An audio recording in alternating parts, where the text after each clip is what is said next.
Hello बच्चों, JEE main 2026 session 1 starts tomorrow. सबसे पहले ऑल द बेस्ट। लेकिन कहीं ना कहीं दिल में धक धक हो रही होगी, कोई एक क्वेश्चन भी मालूम चल जाए। इतनी पढ़ाई की है हमने 2 साल से, 3 साल से, 4 साल से।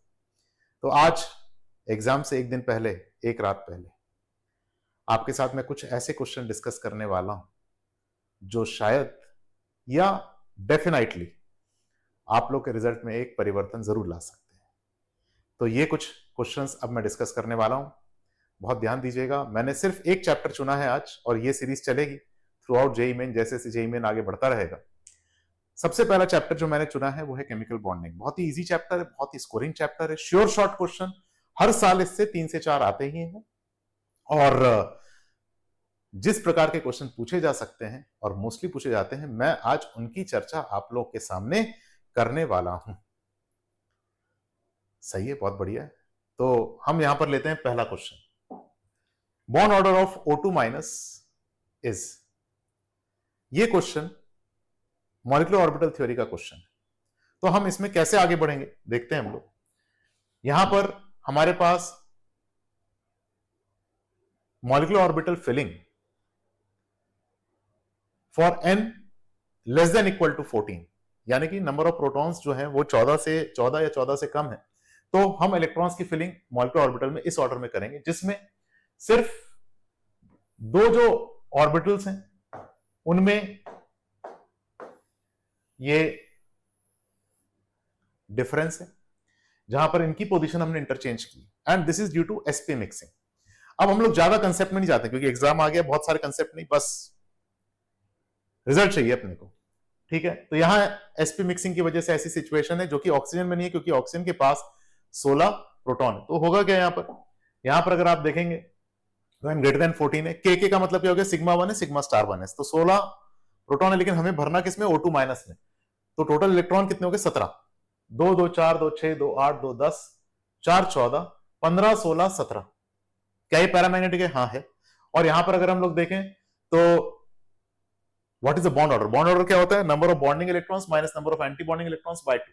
तो bonding and anti bonding cut गया, bonding and anti bonding cut गया, 2 और 4 6 minus 3 that is 3 by 2 1.5। Answer is 1.5। Quickly हो गया क्वेश्चन ये। अब इस पे और वेरिएशंस कैसे आ सकते हैं ये हम लोग देखें, व्हाट आर द वेरिएशंस। तो उसके लिए क्वेश्चन है sp मिक्सिंग। हमसे ये पूछा जा सकता है, पहली बात है sp मिक्सिंग नेचुरली किसमें होती है, B2C2N2 में। क्यों? क्योंकि उनके पास ज्यादा प्रोटॉन्स नहीं है, तो सिग्मा 2s और सिग्मा 2pz की एनर्जीज आर क्लोज, तो उनमें रिपल्शन की वजह से ऐसा होता है।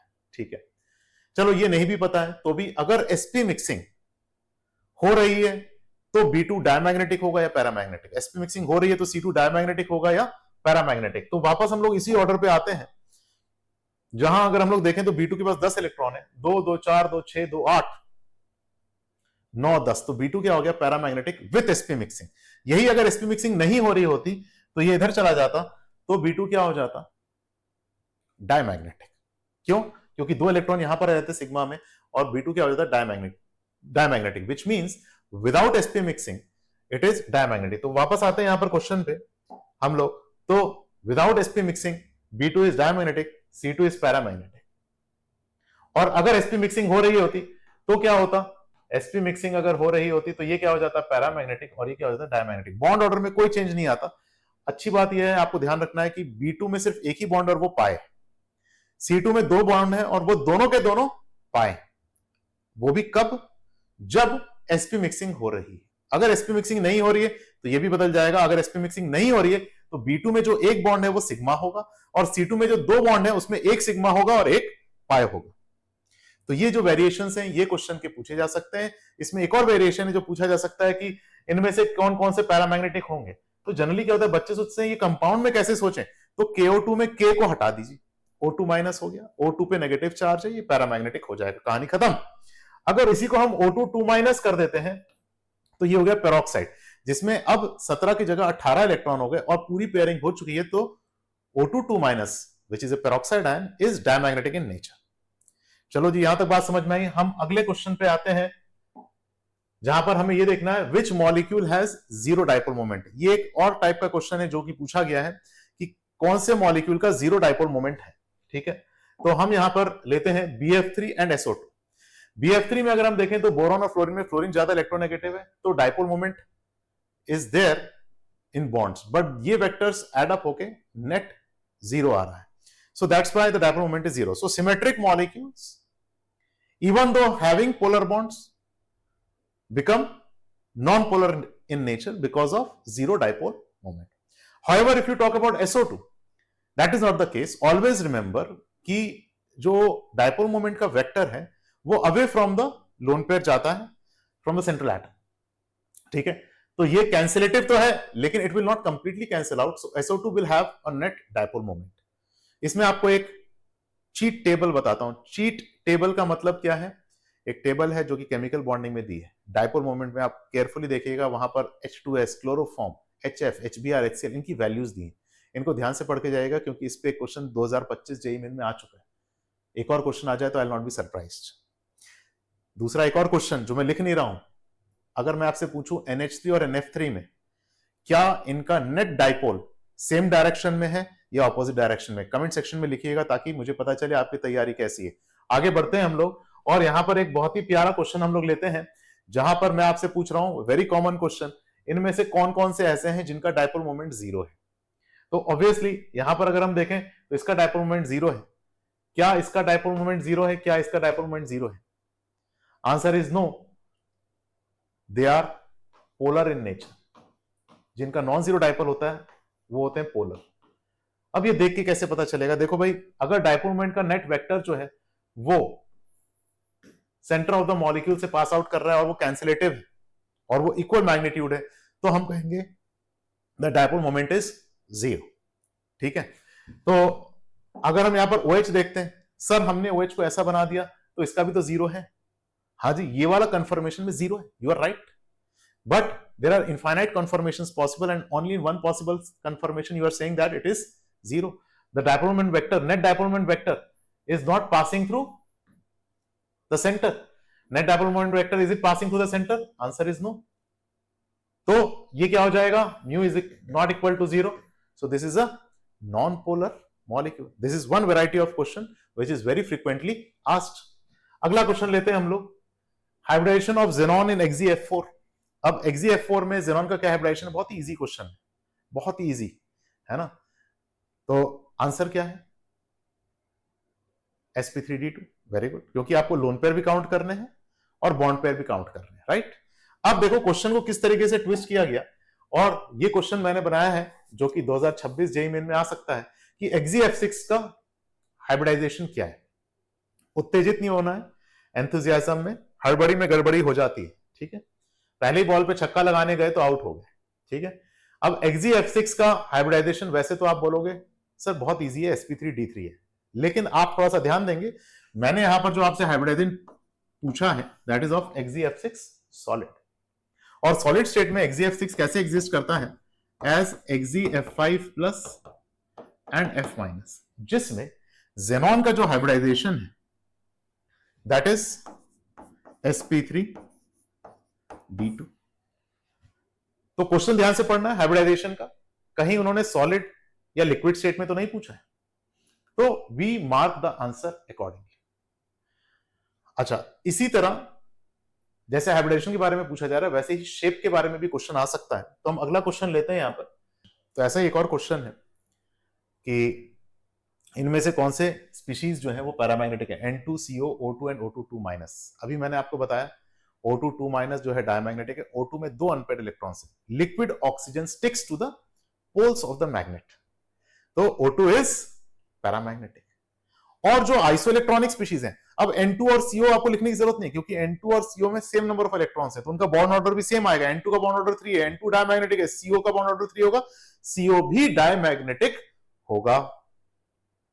तो हमारे पास क्या पूछा गया है? What which of these are paramagnetic, तो what is the answer? O2। हम आते हैं नेक्स्ट क्वेश्चन पे, द शेप ऑफ IF7। अब देखो IF7 का शेप अपने को पता है ना, एक तो पेंटागन है, ऊपर भी पिरामिड है, नीचे भी पिरामिड है, so that is pentagonal bipyramidal. एक चीज पहले हम लोग अपने दिमाग से निकालना है कि सिर्फ और सिर्फ एनसीईआरटी से पूछा जाएगा। जेईई मेन 2025 ने इसको डिस्प्रूव कर दिया है, it is NCERT based, not completely from NCERT, है ना। आपको 99 परसेंटाइल तक पहुंचा देगा, लेकिन वो आखिरी 1 परसेंटाइल जो कि डिफरेंस क्रिएट करता है, वो तो एनसीईआरटी बेस्ड से ही आएगा। तो IF7 इज पेंटागनल बाइपिरामिडल, और इस पे बेस्ड मैंने 2 क्वेश्चंस बनाए हैं जो कि प्रोबेबल जेईई मेन 2026 के क्वेश्चन हो सकते हैं। तो हम देखते हैं यहां पर, what is the shape of IF3 2 minus and what is the shape of SF4। Sir हमें पता है, आपको पता है, लेकिन हो सकता है जो आपको पता है वो ऑप्शन में ही ना दिया। तो चलिए पहले हम IF3 2 माइनस को देखते हैं कि IF3 2 माइनस में क्या सिचुएशन है। आयोडीन के पास 7 इलेक्ट्रॉन है, 2 माइनस का मतलब हो गया 9, जिसमें से 3 शेयर हो गए, बचे 6, यानी कि हमारे पास 3 बॉन्ड पेयर हो गए और 3 लोन पेयर हो गए। स्टेरिक नंबर इसका हो गया 6। आप बोलोगे सर हाइब्रिडाइजेशन हो गई इसकी sp3d2, और शेप क्या होगी? तो भाई साहब यहीं पर गलती हो चुकी, बिकॉज IF3 2 माइनस डज नॉट एग्जिस्ट। क्यों सर? बिकॉज अगर लोन पेयर 90 डिग्री रिपल्शन पे आ रहे हैं तो such species can not exist. Lone pair 90 degree repulsion पे आ रहे हैं तो such species can not exist. चलो जी, अगर ऐसी बात है तो SF4 की बात करें, तो SF4 एग्जिस्ट करेगा या नहीं करेगा? सर करेगा, ये तो हमने पढ़ा है, ये तो हमारे एनसीईआरटी में भी है। Yes absolutely it's there, SF4 will exist. तो देखें SF4 में की क्या कहानी है। यहां सल्फर के पास 6 इलेक्ट्रॉन है, जिसमें से 4 शेयर हो गए, तो we are having 1 lone pair and 4 bond pairs. Steric number क्या हो गया बच्चों? 5। और 1 लोन पेयर है और 4 बॉन्ड पेयर है, तो आप बोलोगे सर शेप इज सीसॉ। एकदम परफेक्ट बोला बेटा आप।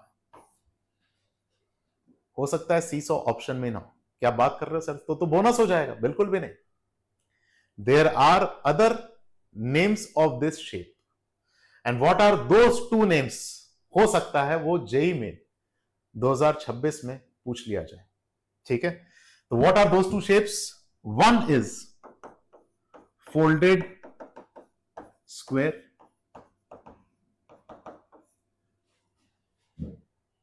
सुना है आपने ये? And what is the other one? Other one is बिस्फिनोइडल।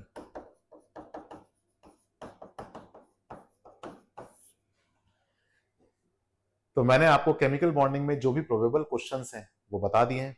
ऐसे कुछ और अलग चैप्टर्स के क्वेश्चंस जानने के लिए जुड़े रहिए, सब्सक्राइब कीजिए, लाइक कीजिए, शेयर कीजिए, अपने दोस्तों को बताएं और मार्क्स पाएं। Thank you so much for watching. Do give your comments, do give your feedback in the comment section. Thank you so much.